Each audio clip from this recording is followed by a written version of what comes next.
Xədicə xanım, sabahınız xeyir olsun. Salam, sabahınız xeyir, salamlayıram hər birinizi. Laçın şəhərində Səhər Asan Xidmətinin təşkili tarixi torpaqlarımıza qayıdan vətəndaşlarımızın dövlət xidmətlərinə daha rahat və operativ çıxışının təmin olunmasına xidmət eləyir. Bizim əsas məqsədimiz də elə vətəndaşlarımızı keyfiyyətli, əlçatan və operativ şəkildə dövlət xidmətləri ilə təmin etməkdir.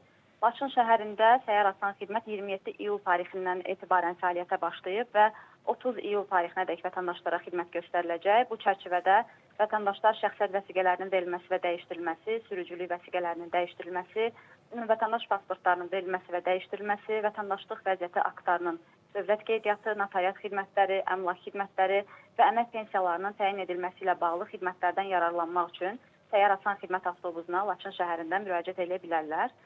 Burada fəaliyyət göstərən Səhər Asan Xidmət avtobusunda iş qrafiki saat 11-dən 5-ədək nəzərdə tutulub, saat 1-2 arası isə nahar fasiləsidir.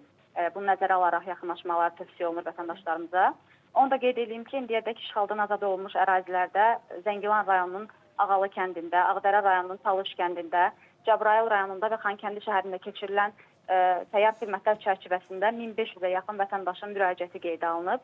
Ümumilikdə isə Səhər Asan Xidmət vasitəsilə 3 milyon 392 mindən çox vətəndaşın müraciəti təmin edilib. Ümumiyyətlə, Səhər Asan Xidmətin həyata keçirilməsinin əsas məqsədi dövlət xidmətlərinin hər kəs üçün daha rahat, innovativ üsullarla və əlçatan şəkildə təqdim edilməsidir.